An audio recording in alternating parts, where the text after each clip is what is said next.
Good morning, students. How are you? This is our channel. This is Gallery Ashamino. Okay. Hoping all of you are doing very well with your studies. And today we have to go to the topic conversion of moving coil galvanometer to ammeter and voltmeter. Okay. So today we are going to discuss about how a moving coil galvanometer is converted to ammeter and voltmeter. In the last lecture, we have discussed how a moving coil works. What is the sensitivity of a moving coil? Okay, everything. And today we are going to convert MCG, moving coil galvanometer, to ammeter and a voltmeter. Okay. So, at first we are going to convert it into ammeter. We are going to convert it into an ammeter. So what is an ammeter? Ammeter is a device which is used to find the current in a circuit. To measure the amount of current in a circuit. That is called as an ammeter. Okay. And how a moving coil galvanometer works as an ammeter? Suppose this is our galvanometer. This is our galvanometer which is connected to the circuit. And by using this galvanometer, we convert it into an ammeter to measure the current in the circuit. And for that, a small resistance has to be connected in parallel to the ammeter. A small resistance, commonly called as the shunt resistance. This is called as the shunt resistance, S-H-U-N-T.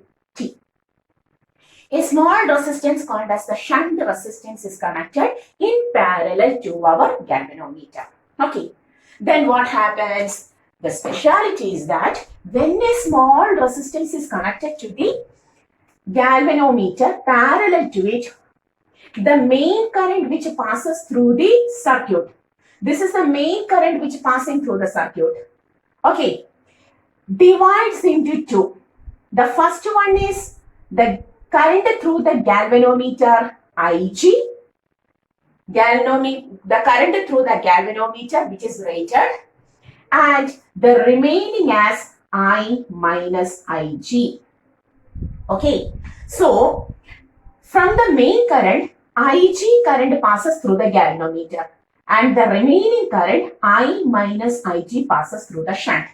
And since the resistance of the shunt is very small, how this shunt is taken? A moving coil galvanometer is converted into ammeter by using a small resistance, by connecting a small resistance, very small resistance in parallel, a very small resistance in parallel to the galvanometer. Okay, to the galvanometer.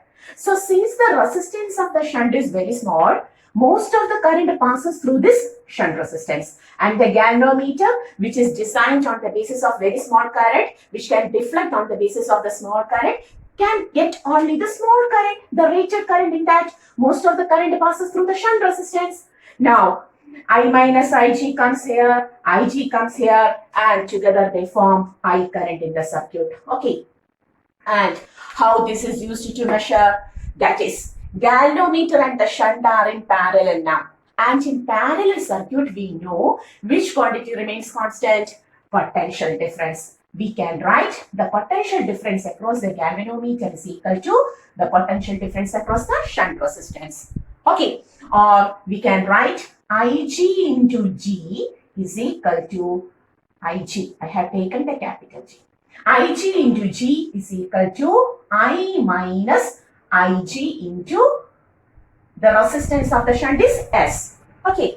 Or IGG is equal to IS minus IGS. Putting both IG together, IGG is plus IGS is equal to IS. Or IG into G plus S is equal to IS. Or we can write IG by I, the fraction of main current which passes through the galvanometer. This is the main current and this is the galvanometric current. So this is the fraction of main current which passes through the galvanometer is equal to S by G plus S. By using this equation, we can find out what is the main current in the circuit. Ig will be rated. It is given. Galvanometric resistance is known to us and the shunt resistance is connected by us. So S is known, G is known, Ig is known. Then we can find what is the main current in the circuit. Okay, so what is the purpose of this ammeter? Ammeter is used to measure the current in a circuit. And how a moving coil galvanometer is converted into ammeter?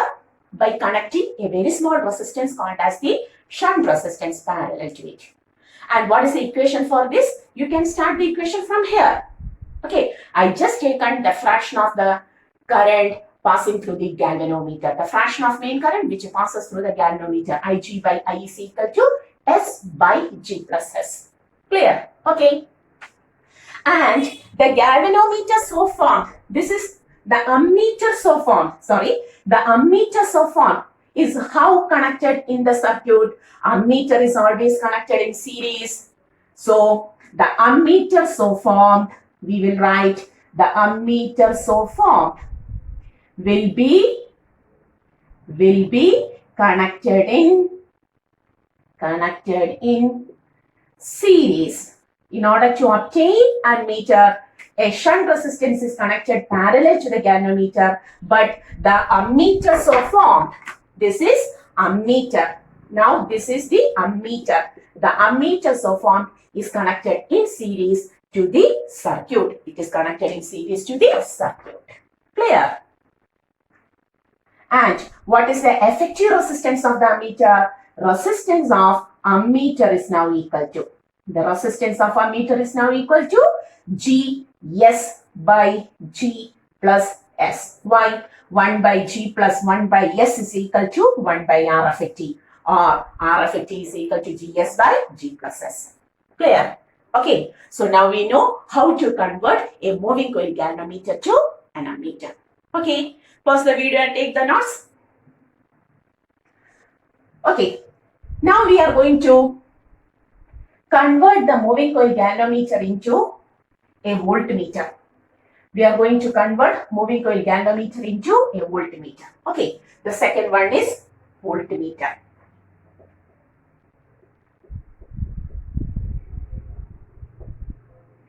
Okay, so to convert MCG to ammeter, we have taken a very small resistance called as the shunt resistance in parallel to galvanometer.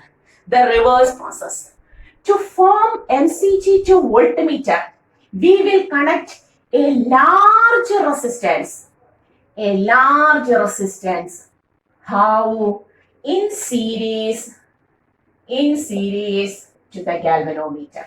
Okay, a large resistance is connected in series to the galvanometer. For example, suppose this is our galvanometer. A large resistance, it has no special names. Here there was a name called as the shunt resistance, but here there is no special name. A large resistance is connected in series. It is connected in series to the galvanometer. Now, this much thing acts as the voltmeter. This connection acts as the voltmeter. How? Because we know in series connection, the current remains same. So, what may be the current flowing through the galvanometer? Small current. That will flow through the resistance also. Okay. And we know potential difference is I into resistance. Okay. Since I is very small, the galvanometer can pass only small current. If the current is large, what happens? It will be fused. So, the galvanometer has a rated current. When the rated current Ig passes through the galvanometer and its resistance, what happens? A small potential difference is obtained. So, in order to increase the potential across the circuit, the only thing is to take a resistance, a large resistance, so that now the equation becomes V is equal to Ig into what is the total resistance? G plus R. Okay. Now, taking this much potential to the circuit, we can take the voltage. Okay, we know the rated value of Ig, we know the galvanometric resistance, and what is the resistance taken by us, capital R is also known to us. We can find out the voltage, okay, across the given circuit. If this is connected to that circuit, how This voltmeter is how connected to the main circuit? In parallel.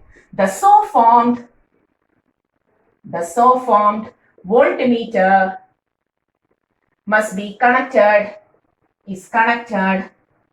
how? In parallel to the circuit. Okay, clear? So, thus we convert the moving coil galvanometer, which we studied in detail in the last lecture, moving coil galvanometer in the 11th lecture. Okay, in detail. Now we convert that moving coil galvanometer into ammeter and voltmeter. To convert MCG to ammeter, we have taken a small resistance called as the shunt resistance in parallel to the galvanometer. Then the potential across the parallel circuit are same. So potential across the galvanometer is equal to potential across the shunt. On equating, we got the equation Ig by I, the fraction of main current passing through the galvanometer, is equal to S, shunt resistance, by G plus S. Okay, where G is the galvanometric resistance. What is G here? G is the galvanometric resistance. Galvanometer has its own resistance. G is taken as the galvanometric resistance. Okay, now the so formed ammeter is connected in series, and the effective resistance of the ammeter is GS by G plus S. And a moving coil galvanometer is converted to voltmeter by connecting a large resistance in series to it. Okay, and here the only equation is the potential across the circuit is equal to Ig into G plus R, and this voltmeter must be connected in parallel to the circuit, where we have to find the potential difference. Clear? And thus we know how to take, what is the effective resistance here? Effective resistance is taken G plus R. So what is R effective here? R of voltmeter is equal to R plus G. Okay, or G plus R. So now we know how to convert moving coil galvanometer to ammeter and voltmeter. Clear? So that topic is over. We have completed the topic moving coil galvanometer, its working, construction, everything. And today we have taken the conversion of MCG to ammeter and voltmeter also. Clear? So that topic is over. And now today we are going to a force. We are going to discuss about a force which is called as the Lorentz force. Have you heard of the word Lorentz force? Yes, magnetic Lorentz force. F is equal to QVB sin theta, which is obtained when a charged particle enters into a magnetic field, making an angle theta to it. That was called as the magnetic Lorentz force. Today we have to discuss about the Lorentz force. So what is Lorentz force? Suppose a region contains both electric and magnetic field. Here both electric field and magnetic field are present. And a charged particle enters into this region containing both electric and magnetic field. Our charged particle enters into the region containing both electric field and magnetic field. What happens? Here, both the electric field and magnetic field exert some force. The force exerted on the charged particle is now equal to force provided by the electric field plus force provided by the magnetic field. The total force acting on the charged particle, both electric field and magnetic field, provides the force on the charged particle. So the net force acting on the charged particle is now equal to Fe plus Fb. Or we can write F is equal to, what was the equation for electric force? Do you remember? Yes, Eq plus, what is the equation for magnetic force? Vector form, Q into V cross B. Okay, this is magnetic Lorentz force and this is the electric force. Or we can write F is equal to Q common, then in bracket vector E plus V cross B. Okay, and this net force acting on a charged particle which enters into a region containing both electric field and magnetic field is called as the Lorentz force. Not magnetic Lorentz force. This was magnetic Lorentz force. This is magnetic Lorentz force. This force where both electric field and magnetic field exerts the force on the charge is called as the Lorentz force. Okay. And what is the speciality? This force is called as the Lorentz force. And suppose the field are perpendicular. E and B are perpendicular to each other. That is, E is given along I cap, B is given along J cap, and the charged particle enters with a velocity V along K cap. Suppose E, B and charged particle entering are perpendicular. Both E and B are perpendicular to each other. Suppose E and B are perpendicular and the charged particle enters perpendicular. So what happens? We are taking this electric field in which direction? Electric field I cap. Magnetic field in which direction? J cap. And the charged particle is entering in which direction? Like this. The velocity of the charged particle is out of the plane, K cap, towards you. Okay. So the velocity is taken as dot out of the plane, velocity. So what is the direction of the force due to electric field? The speciality of electric force is both the field and the force will have the same direction. E and F will have the same direction. That is, the charged particle attains a force due to the electric field in this direction. Okay, dot means out of the plane. The charged particle is moving out of the plane through this region. And the force provided by the electric field is towards right, because the direction of electric field is towards right. Always the force and the field have the same direction. So FE and E are in the same direction. Clear? Now, what is the direction of force provided by magnetic field B? It is given by our right hand thumb rule. V cross B. This is the magnetic force. V cross B. Cross from V to B. That is V towards you, out of the plane. B is upward. Like this. Listen. You have to rotate the fingers from the first vector to the second vector. You have to rotate the fingers from the first vector to the second vector. So, the charged particle's velocity is towards you, like this. And B is upward. So, I have to rotate the finger like this. From K to J like this. Then my thumb is in negative x direction. My thumb is now in negative x direction. That is, the force due to the magnetic field is the opposite. So, if the charged particle enters the magnetic field, if the charged particle enters into a region containing crossed electric and magnetic field, there is the possibility to attain opposite force. And if the magnitude of the force provided by electric field and magnetic field are same also, we have seen the direction may be opposite. If the conditions like this, we know there is the possibility of obtaining the force in opposite direction. And at the same time, if the magnitude of the force is also same, that is, if there is a condition like the force due to electric field is equal and opposite to the force due to the magnetic field, the net force becomes zero. Okay, the net force becomes, now the net force acting on the body becomes zero. Or we can say that is the force modulus EQ is equal to Q into V into B into sine 90, perpendicular.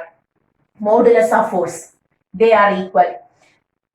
We will write here force of electric field provided by electric field is equal to force provided by the magnetic field.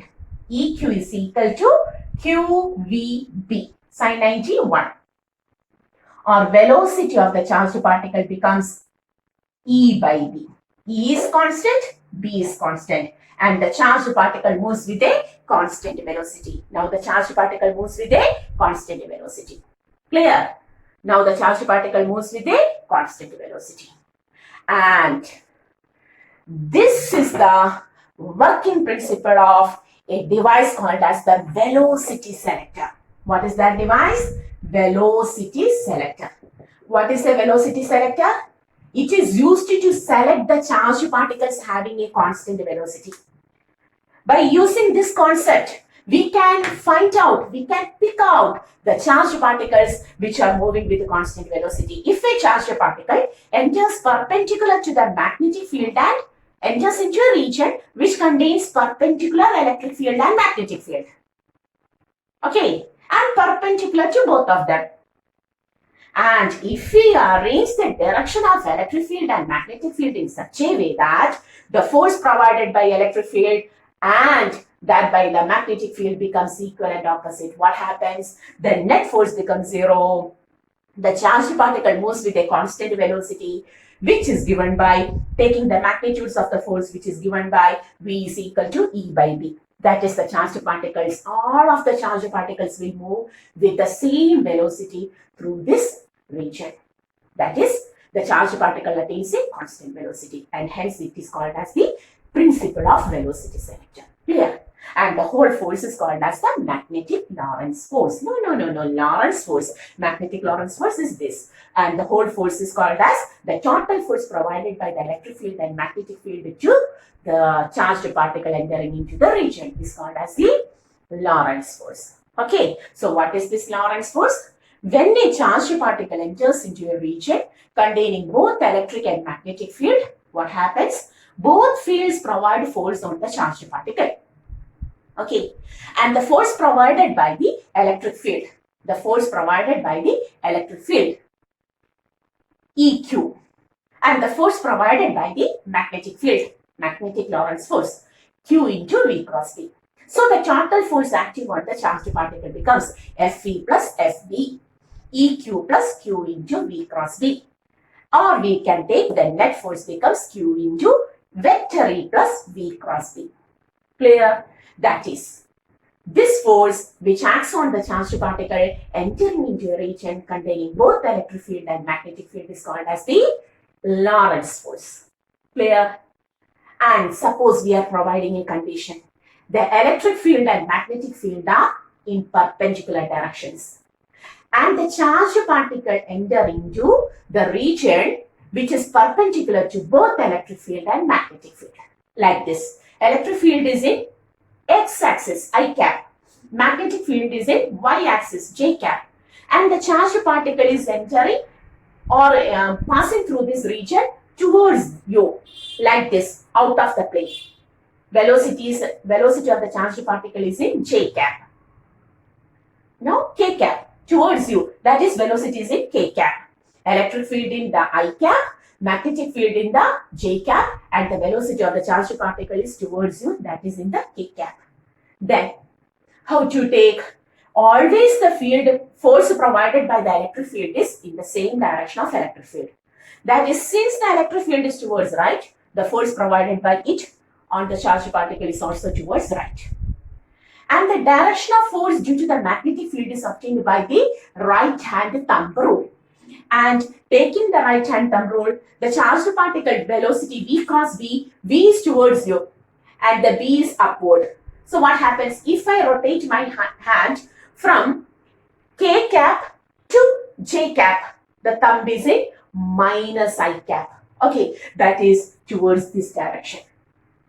This means that the force provided by the electric field and magnetic field may be opposite. And if the magnitude of the force are equal also, that is, the force provided by electric field becomes equal to the magnetic force. What happens? Equal and opposite to the magnetic force. The net force becomes zero. And the charged particle begins to move with a constant velocity. Which velocity? Taking the magnitudes of electric field and magnetic field, the force provided by electric field and magnetic field, then we will get velocity is equal to E by B. Electric field is constant, magnetic field is constant. The velocity of the charged particle will be also constant. And so it is taken as, this concept is taken as the working principle of a velocity selector, which is used to select the charged particles having a particular velocity. Clear? Okay. So take the notes. So much.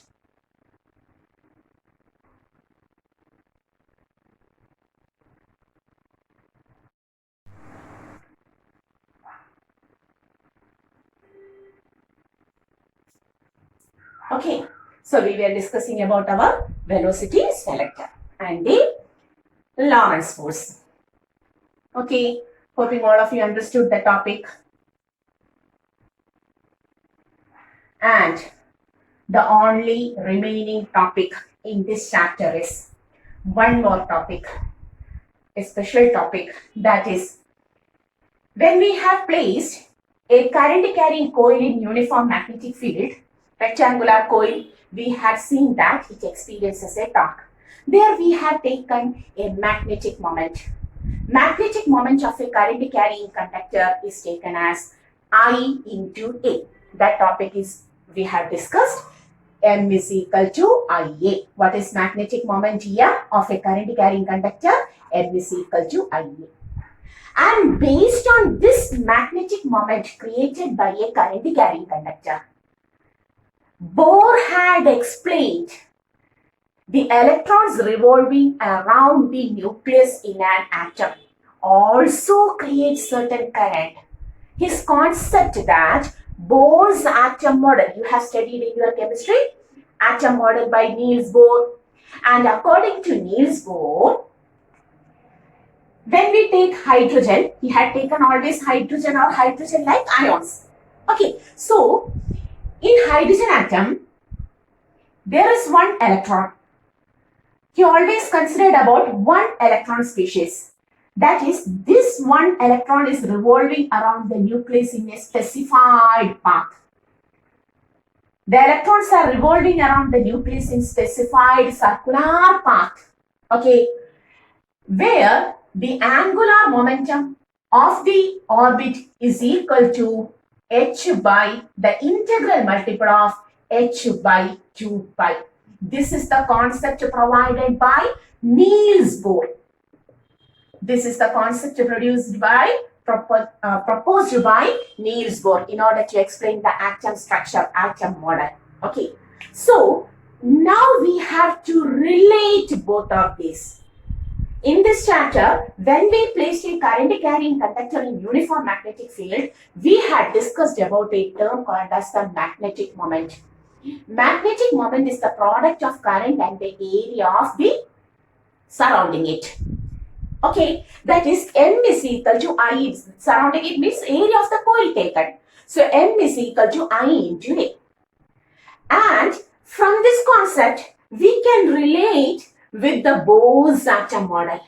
According to Bohr's atom model, electrons are revolving around the nucleus in circular path. Electrons are revolving around the nucleus in circular path. And these circular paths are constant. They do not lose their energy because they are always orbiting through those orbits whose angular momentum is an integral multiple of h by 2 pi.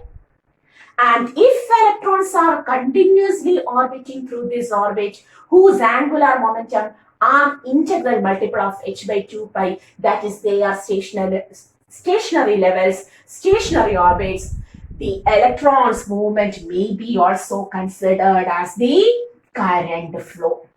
It also be considered as the current flow, the flow of electrons. If electrons flows in anti-clockwise direction, we can say the electronic current flows in the clockwise direction.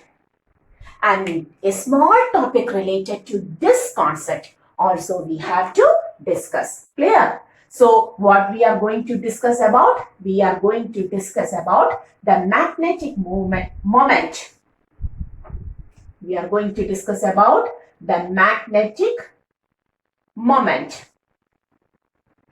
I am taking the letter mu to express the magnetic moment of a revolving electron. Okay. Magnetic moment of a revolving electron. So, according to Bohr concept, this is our nucleus and the electrons are revolving around the nucleus in specified path called as the orbits. Here the electrons will never lose their energy because they are stationary energy levels. What is this? They are stationary energy levels. Okay. Since the angular momentum of this orbit is always an integral multiple of h by 2 pi. Clear? This was the concept introduced by Bohr, Niels Bohr. Okay. And suppose this electronic flow may be considered as a current. We are going to consider the current flow during one complete rotation of or revolution of electron around the nucleus. Okay, the current flow during one complete revolution of electron around the nucleus may be taken as I is equal to the charge is electron and the time taken for one complete revolution is time period capital T. The time taken for one complete revolution is time period capital T. Okay, so we can write I is equal to E by T, and how to take T? We know the equation speed is equal to distance traveled by time taken. Okay, speed of electron is V. The value of speed is given by Bohr itself. You will discuss it in our topic atoms. Okay, we will discuss it in our topic atoms. Otherwise, you have already studied all about this in our chemistry topic also. So, V is equal to, if the time is time period, the distance will be circumference 2 pi r, or T will be 2 pi r by V. Okay. Okay, all these topics we have to discuss in our atoms also a chapter in our physics. Okay, 2 pi r by V. So we can write now I is equal to E by 2 pi r by V. So what is the equation for current I? I becomes EV by 2 pi r. Due to the revolution of electron around the nucleus, it constitutes some current, and that current I is equal to EV by 2 pi r. If I is obtained, the magnetic moment, we are now going to the magnetic moment. Magnetic moment, mu of the revolving electron. Mu is equal to I into A. Mu is equal to what is I? EV by 2 pi r into, what is the area of this circular loop? Pi r square. Cancelling 1 r and pi. Mu is equal to EV by 2R. No, EV by R is cancelled. Okay, 2. EV by is cancelled. EVR by 2. Clear? So what is the magnetic moment now? Mu is equal to EVR by 2. Clear? And suppose we are going to take the mass of the electron up and down. Is there any change? No change. And if we take so, and considering this MVR, what is MVR? Angular momentum. Angular momentum is also taken as, yes, momentum into perpendicular distance, MVR. Therefore, in the next step, these are things we have studied in our rotational dynamics +1 topic. Okay. So, mu is also equal to E into L by 2m. So what is the equation for our magnetic moment due to the revolving electron, magnetic moment of a revolving electron? It is equal to EL by 2m. Okay. Now substituting the value of L, we will write mu is equal to E NH by 2 pi m into 2m. 2 pi E L. L is NH by 2 pi. NH by 2 pi. Once more.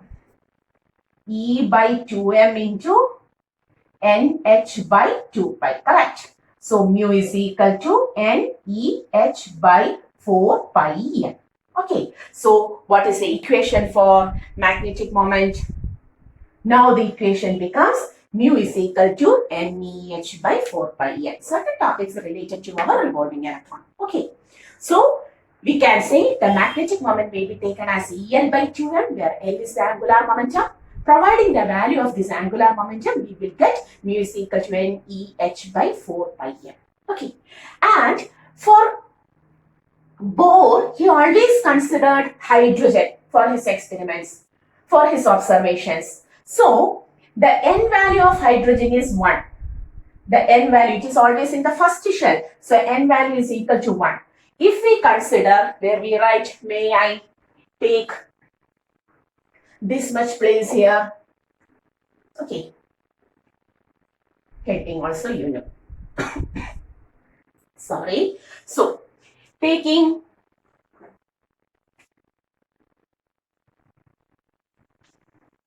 n is equal to 1. Mu becomes NH by mu becomes EH by 4 pi m. Okay. And what are the specialities of the value? Electronic charge is constant. Planck's constant. 4 is constant, pi is constant, mass of electron is constant. All values are known to us. Electronic charge 1.6 into 10 raised to minus 19 coulomb. H Planck's constant 6.6 into 10 raised to minus 34 joule second. 4 pi 3.14 and mass of electron is 9.1 into 10 raised to minus 31 kilograms. On taking all of the values, we will get the value of mu as 9.27 into 10 raised to minus 24. 9.27 into 10 raised to minus 24. Okay, and what is the unit? We have taken magnetic moment, I into A. I, ampere, area, meter square. So, ampere, meter square. Okay, and this is called as, this mu value is commonly called as the Bohr magneton. It has a name. This mu value is commonly called as the Bohr magneton. The magnetic moment of hydrogen atom, electron in hydrogen atom is called as Bohr magneton. Clear? So what is Bohr magneton? The magnetic moment of an electron in hydrogen atom is called as the Bohr magneton, and its value is equal to 9.27 into 10 raised to minus 24 ampere meter square. Clear? Certain terms related to our revolving electron in an atom, especially hydrogen. Okay. And one more thing is there. From this equation, I am taking this equation once more. I will take my green ink. The first equation we obtained, the first equation we obtained is this. Okay. From this equation, may I take mu by L, magnetic moment to angular momentum ratio, then it becomes E by 2M. Okay. From this first equation, if we take the ratio of magnetic moment to angular momentum of a revolving electron in hydrogen atom or in any atom, then it becomes E by 2M. Clear? And E, electronic charge constant, mass of electron constant, 2 is constant. This is also a constant and its value becomes 8.8 into 10 raised to 10. 8.8 into 10 raised to 10 charge coulomb per kilogram. Can you see the unit? Coulomb per kilogram. Okay. This is also a term related to our magnetic moment of revolving electron, and that is called as the, its name is called as the gyro. Gyro. Gyro. Magnetic ratio. That ratio is called as the gyromagnetic ratio. Okay. Bohr magneton, a term related to the magnetic moment of our revolving electron. Gyromagnetic ratio, a term related to a ratio related to our magnetic moment of revolving electron. Okay. This is also given up in our topic. That's why we have added this topic here. Okay. NCERT topic. So, what we are discussing? So we are discussing about, tell me what we are discussing? We are discussing about the magnetic moment created by a revolving electron in nucleus. According to Bohr concept, electrons are revolving around the nucleus in specified path called as the orbit. And when these electrons revolve around the orbit, they do not lose their energy because they will revolve only through those orbits whose angular momentum is an integral multiple of h by 2 pi. Surely you will be studied in your chemistry classes about this. Okay, because one of the first chapters in +2 chemistry is atom. So you should have studied about that. And we also have to study it in detail in our chapter called as the atom. We also have the same chapter atom. Okay, we will also discuss it in detail. Okay, so electrons are revolving around the nucleus in specified path whose angular momentum is nh by 2 pi. This was the concept introduced by Niels Bohr. And this electronic flow around the nucleus will also result in a current in the opposite direction. We may assume that there is an electronic current in the opposite direction, and the current flow during one complete rotation of electron around the nucleus is taken as I is equal to E by T, where T is the time period, the time taken for one complete rotation. How to take that? Speed is equal to distance by time. V is equal to 2 pi r by T, because the distance for one complete rotation is 2 pi r by capital T. Therefore, capital T is equal to 2 pi r by V. Substituting, we will get current I is equal to EV by 2 pi r. Okay. And if there is a current and we can take the area, then the magnetic moment, now taking it as to be mu. Generally, magnetic moment is represented by the small letter m, but here we have taken mu because we have to take small letter m as the mass of electron. That's why. So, magnetic moment of the revolving electron mu is equal to IA. I is EV by 2 pi r into area pi r square. On solving, EVR by 2. Correct. EVR by 2. Then in the next step, we have taken m, mass of the electron in numerator and denominator. So that MVR is the angular momentum. L is also taken as R cross P, R into MV.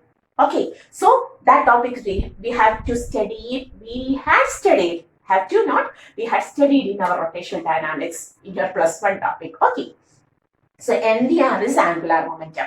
Putting L for MVR, the magnetic moment becomes mu is equal to EL by 2M, the first equation. Then putting the value of L, NH by 2 pi, the magnetic moment becomes NEH by 4 pi M. And Bohr always considered about hydrogen atom. Hydrogen atom contains only one electron in the first shell, that is then becomes 1. Putting n equal to 1 and taking the values of all other quantities. Do you know the values of each quantity? Electronic charge 1.6 into 10 raised to minus 19 coulomb. Planck's constant 6.6 into 10 raised to minus 34 joule second. 4 pi. Mass of electron 9.1 into 10 raised to minus 31 kilogram. Putting all that value, we will get 9.27 into 10 raised to minus 24. Unit is ampere meter square. Ampere meter square. Okay. And that value is called as the Bohr magneton. Bohr magneton. Also, another term related to the same topic is, from the first equation, first box we obtained, mu is equal to EL by 2M. There we can take the ratio of magnetic moment to the angular momentum of the revolving electron. And the ratio of mu to L is also a constant because the value is E by 2M. Electronic charge we know, mass of electron we know. Putting the value becomes 8.8 into 10 raised to 10. Coulomb charge, coulomb by kilogram, coulomb per kilogram. Okay, and this ratio is called as the gyromagnetic ratio. The ratio is called as the gyromagnetic ratio. Clear? So this is also a topic related to our current flowing. We are discussing about moving charges and its magnetism. So electrons are also moving charges. We can assume that this motion of electrons in a regular way also creates a current. And there is area of its path. Therefore, we can take magnetic moment also. Okay, clear? So this is all about today's topic. Today, we have completed 3 topics. Conversion of a moving coil galvanometer into ammeter and voltmeter. Then we had gone to Lorentz force, the principle of velocity selector, and finally we had gone to the magnetic moment of a revolving electron. Hoping all of you understood this much of topic. The theory topic of the chapter is over. Based on our board exams, the theory topic is over. Okay, clear? For entrance exam, there will be several other special cases also that we will discuss along with the entrance points. Okay, for board exam, it is perfect. So we have completed the theory, but the chapter is not over. In the next video, we will come with the numericals related to our moving charges and magnetism. Some we have done and some more problems, numericals. Okay, so till the next class, hoping all of you will study very well, stay well and study well. This is our channel, Physics Gallery Asha Binu. See you.